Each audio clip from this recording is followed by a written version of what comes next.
Hello, hi guys, this is Dr. Sandeep Tiwari. Guys, in today's video, I am going to discuss the last part of the poem Prelude. It is the fourth prelude, and three prelude we have already discussed. So, in today's video, we will talk about the fourth prelude, and I will explain it line by line. So, let's start. His soul stretched tight across the skies that fade behind a city block or trampled by insistent feet. Insistent मतलब continue, regular, at 4 and 5 and 6 o'clock, and short square fingers stuffing pipe and evening newspaper, the eyes assured of certain certainties, the conscience of blackened street impatient to assume the word. यहाँ तक देख लेते हैं एक बार. Stressed मतलब होता है बच्चों एक्सटेंड होना, स्प्रेड होना, फैलना. फेड मतलब होता है मुरझाना, एंड होना. तो पोएट क्या कहता है, और इंसिस्टेंट मतलब वैसे कंटिन्यू भी होता है और ऑब्स्टिनेट भी होता है. अश्योर्ड मतलब फिक्स मूड. अश्योर्ड मतलब किसी चीज़ के लिए फिक्स रहना. तो देखिए, इन प्रिल्यूड फोर्थ या the prelude fourth moves to the street itself. इससे पहले वाले प्रिल्यूड में, थर्ड प्रिल्यूड में हमने बात किया था कि जो वो बैड लेडी है या डर्टी लेडी है, वो एक ऐसे स्ट्रीट की इमेजिन करती है जिसको एक्सप्लेन करना बहुत ही मुश्किल है. तो उसी स्ट्रीट को आगे इस स्टेंजा में एक्सप्लेन किया गया है. तो देखिए कि prelude fourth moves to the street itself which is like collapsed body trampled by insistent feet of office worker returning at 4 and 5 and 6 o'clock. तो फर्स्ट 4 लाइन में उसने क्या बताया कि जो स्ट्रीट है वो खुद लेटी पड़ी हुई है या लेटी हुई है.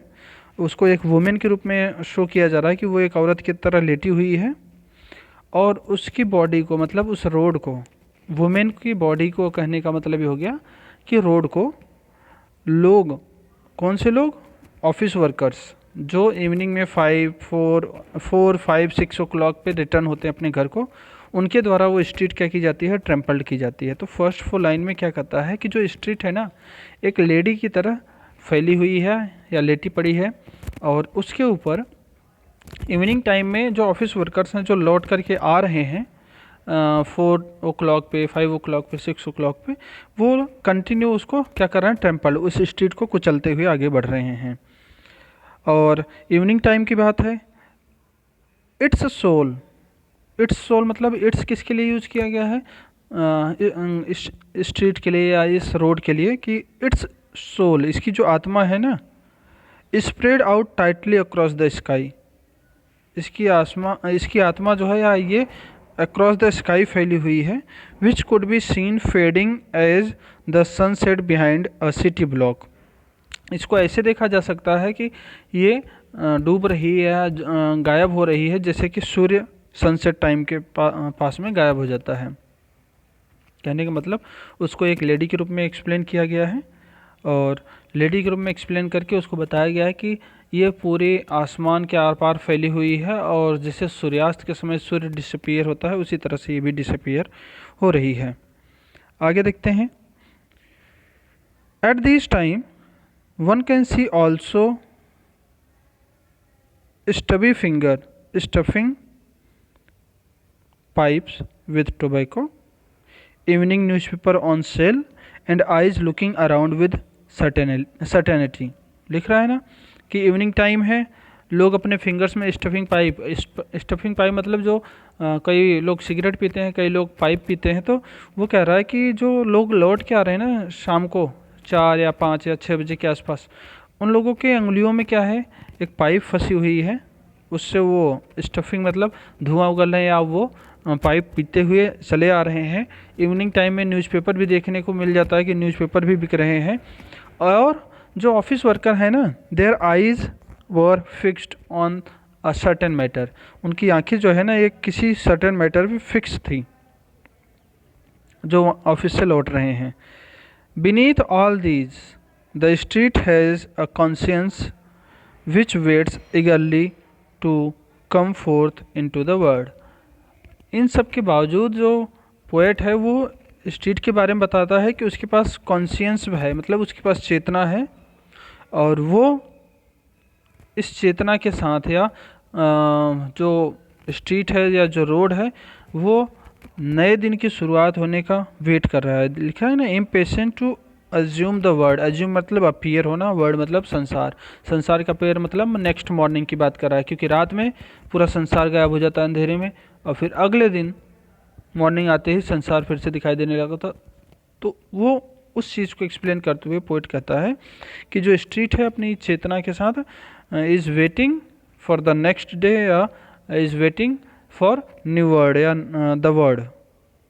ओके बच्चों, आगे देखते हैं।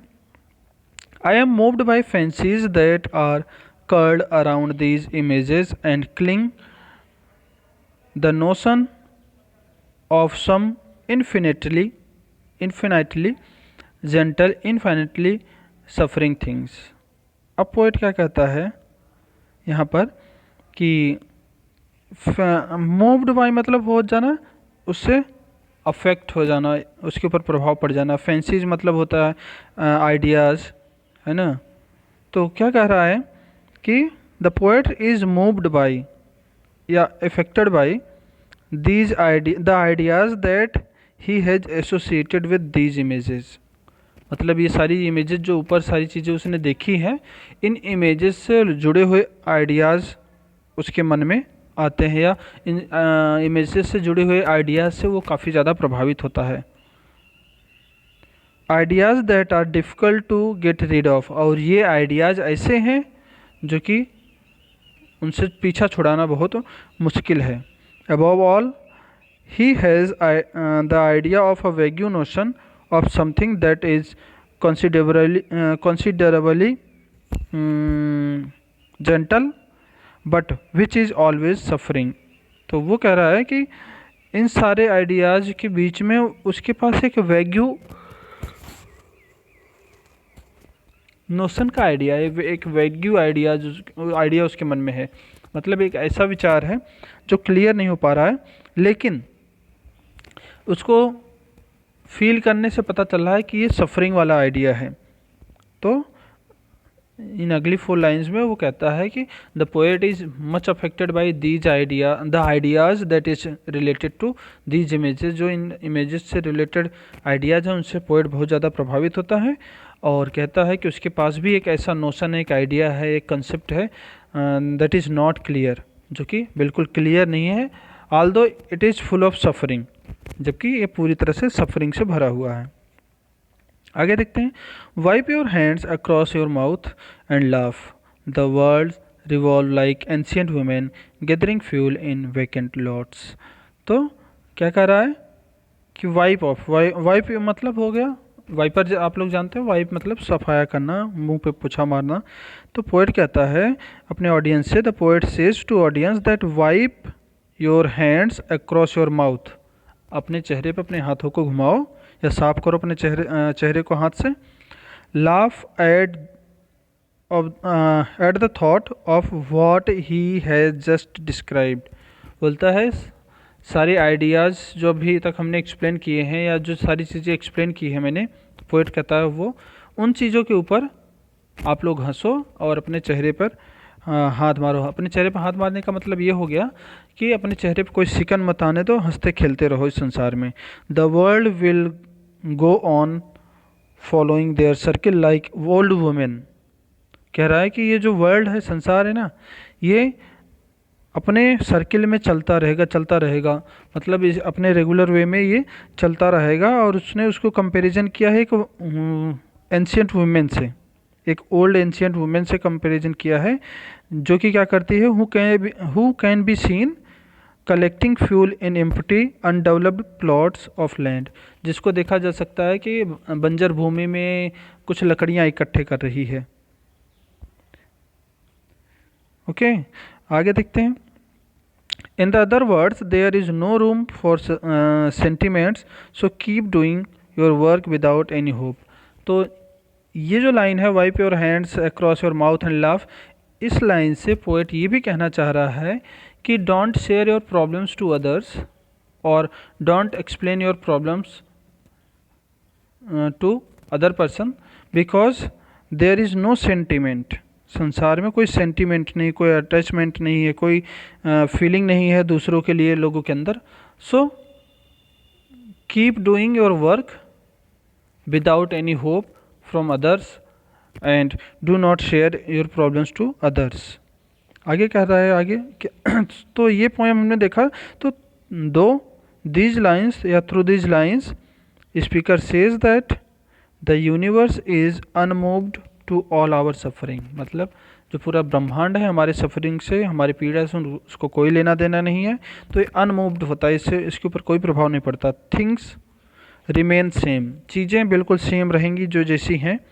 The world keeps on moving round, ये संसार जो है वो लगातार राउंड राउंड चलता रहेगा। There is no escape route from the monotonous everyday life of modern man in city, मतलब कि आज के टाइम में लोगों को या लोगों के अंदर दूसरे लोगों के लिए कोई पीड़ा दर्द नहीं है या कोई सहानुभूति नहीं है, सब सेल्फिश हो गए हैं। तो इस चीज़ को वो पोएट रियलाइज़ करता है और लास्ट 3 लाइन्स में यही कहने की कोशिश करता है कि the rotation of the earth या the rotation of the world, it is going on and it will continue into its circle, ये हमेशा अपने सर्किल में चलता रहेगा। मतलब ब्रह्मांड की जो गति है, जो पृथ्वी की गति है, वो लगातार चलती रहेगी। इट विल नेवर स्टॉप, ये कभी रुकेगी नहीं। And the persons of the world is losing their sentiments, they are losing sentiments, they are losing attachment to others, they are losing affections, वो सारी अच्छी चीज़ों को वो धीरे धीरे खोते जा रहे हैं। and they are going to be a selfish person, और आगे से वो एक सेल्फिश पर्सन की तरफ बनने जा रहे हैं या सेल्फिश पर्सन बनते जा रहे हैं। सो इन द 4th स्टेंजा में पहले पार्ट में उसने ऐसे स्ट्रीट की डिस्क्रिप्शन किया, ऐसा स्ट्रीट बताया है जो कि काफ़ी लंबी दूरी तक फैली हुई है, और फिर शाम के टाइम में उस स्ट्रीट पे या उस सड़क पे चलते हुए लोगों के बारे में बताया। और लास्ट में वो ये कहता है कि ये जो संसार है ये हमारे लिए बिल्कुल ही होपफुल नहीं है, मतलब इसमें हम किसी से होप नहीं रख सकते। सो हमें अपना काम करते रहना चाहिए विदाउट एनी होप, और क्योंकि संसार की ये जो गति है वो कभी रुकती नहीं है। तो ये 4th प्रील्यूड का एक्सप्लेनेशन था। आई होप आप लोगों को समझ में आ गया होगा। अगर कहीं कोई प्रॉब्लम हो तो आप मुझसे पूछ लेना। और आज के लेक्चर में बस इतना ही, मिलते हैं नेक्स्ट लेक्चर में नेक्स्ट टॉपिक के साथ। Thank you.